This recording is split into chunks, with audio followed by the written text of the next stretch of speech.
Pada kesempatan pagi ini kita akan belajar tentang kerajaan Islam di Nusantara.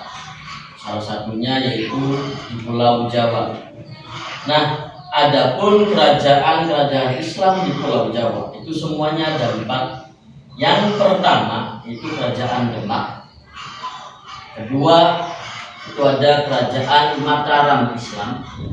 Yang ketiga itu ada Kerajaan Cirebon, dan yang terakhir ada Kerajaan Banten.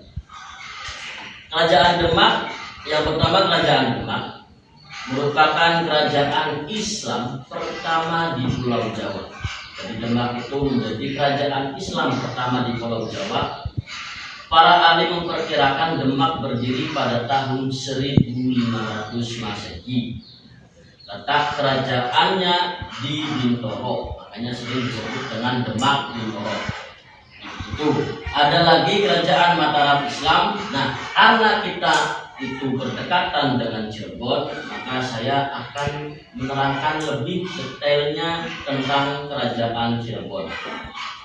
Sebelum itu, Cirebon itu asal kata dari 2 kalimat kata orang dulu. Ada yang mengatakan Cirebon itu cai dan rebon, yang artinya cai itu air, rebon itu udang kecil-kecil, itu namanya rebon, makanya dinamakan cai rebon.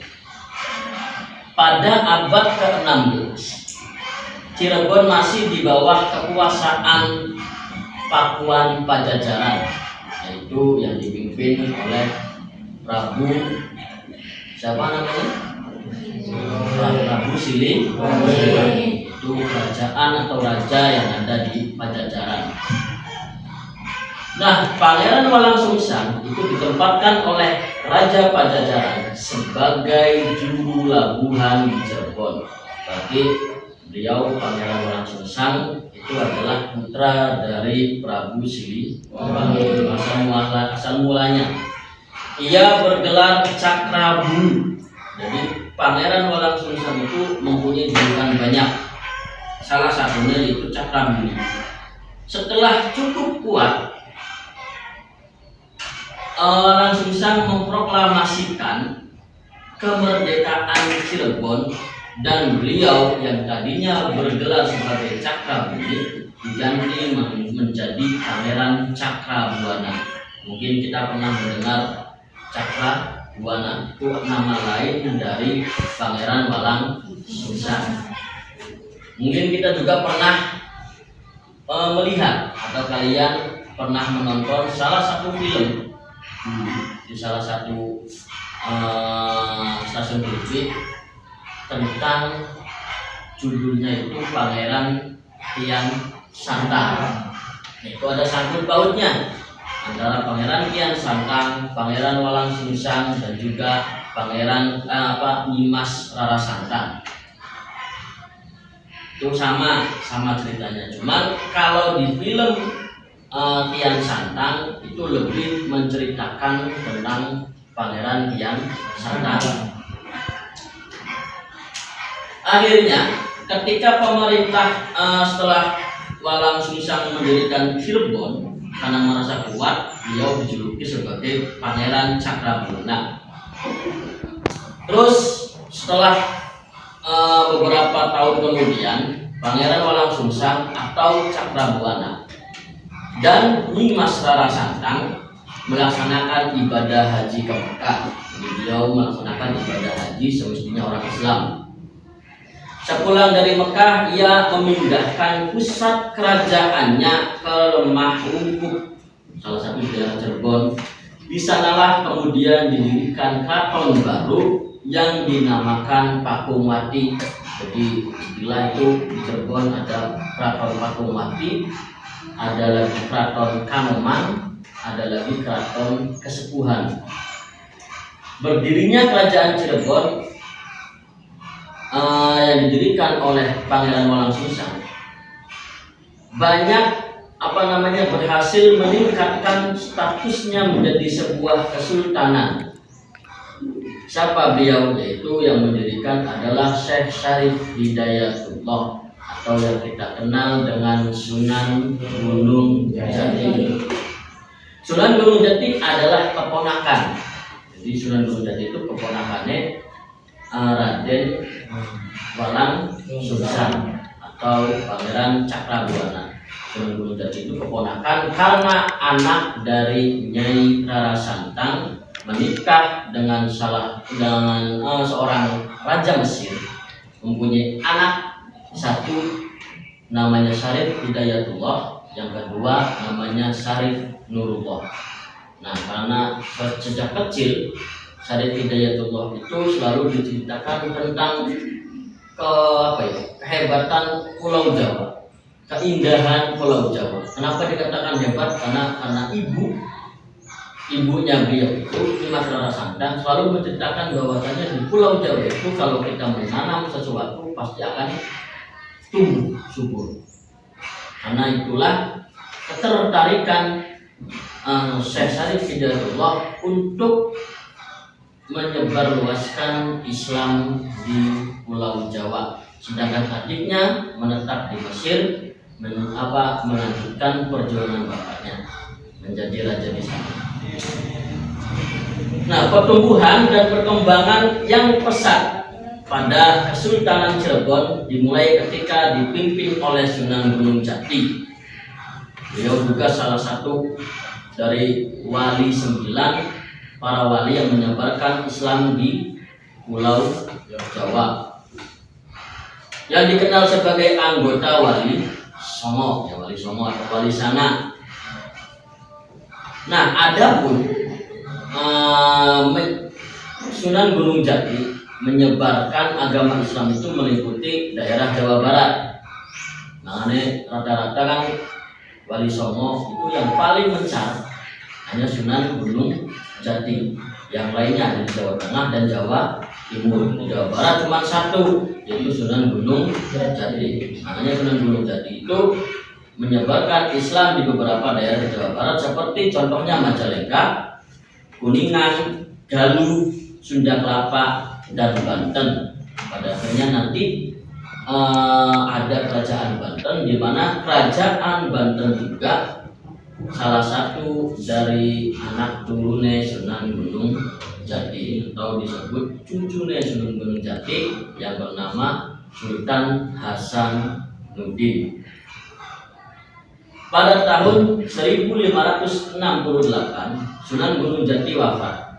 Akhirnya kemudian naik tahta namanya Fatahillah menggantikan beliau. Fatahillah menduduki tahta kerajaan Cirebon hanya 2 tahun, dikarenakan ia meninggal dunia pada tahun 1570. Fatahillah dimakamkan di samping dengan makam Sunan Gunung Jati, yaitu di gedung Jinem Astana Gunung Sembung. Jadi di Gunung Jati itu ada 2, disebut ada Gunung Sembung, ada 2 gunung ya, Gunung Sembung, ada juga Gunung Jati. Nah, kalau di makam Sunan Gunung Jati itu namanya Gunung Sembung. Di depannya adalah di makamnya Syekh Nur Jati. Nah, itu namanya Gunung Jati. Jadi Gunung Jatinya itu bukan di makamnya Sunan Gunung Jati, tapi di makamnya Sunan Syekh Nur Jati. Sedangkan makamnya Sunan Gunung Jati itu dinamakan Gunung Sembung. Mungkin kita pernah ziarah ke makamnya Sunan Gunung Jati. Ada yang pernah ziarah? Pernah? Kalau yang pernah, itu kita hanya berziarah di pintunya saja, belum menuju ke dalam makam Sunan Gunung Jati. Karena jarak dari pintu yang biasa kita ziarahi sampai ke makam Sunan Gunung Jati itu masih jauh.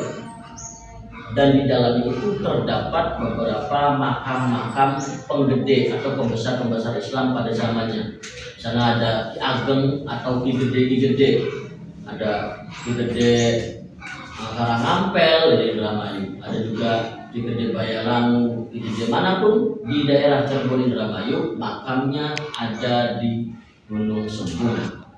Satu komplek dengan pemakaman Sunan Gunung Jati. Sekian dulu aja kakek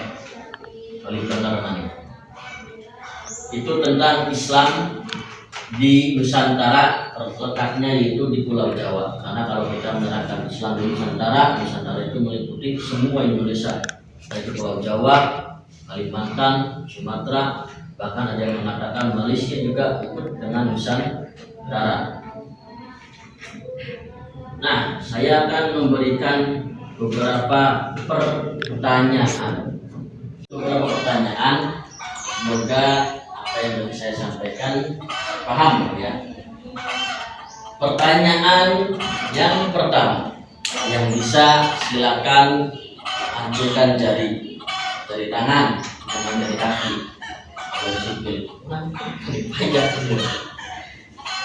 Pertama, ada berapakah kerajaan Islam di Pulau Jawa? Baca. Ada 4. Sebutkan. Kerajaan Demak, Kerajaan Mataram Pusat, Kerajaan Cirebon, dan Kerajaan Banten. Oke. Terus pertanyaan yang kedua, siapa nama keponakan yang nantinya melanjutkan perjuangan dari Raden Cakrabuana yang sangat ya? Apa aja? Syekh Syarif Hidayatullah. Syekh Syarif Hidayat atau disebut dengan Sunan Gunung Jati. Betul. Pertanyaan selanjutnya, siapakah nama raja pertama Cirebon? Siapa? Raden Walang Sungsang. Oke, betul. Oke, pertanyaan terakhir. Siapakah nama ibu dari Sunan Gunung Jati? Yang bisa ngacu. Yuk, siapa? Tidak? Rara Santang. Nyai Rara Santang. Oke, betul. Oke, semuanya mungkin saya kira sudah paham, sudah mengenal, karena pelajaran sejarah itu paling mudah, paling gampang, karena kita sering mendengar dari beberapa orang. Makanya kita harus belajar sejarah agar kita jangan sampai melupakan orang-orang yang berjasa yang telah menyebarkan Islam di Indonesia. Cukup sekian dari saya, kurang lebihnya semoga bermanfaat bagi kalian semua dan bagi saya juga. Akhirul kalam, assalamualaikum warahmatullahi wabarakatuh. Waalaikumsalam warahmatullahi wabarakatuh.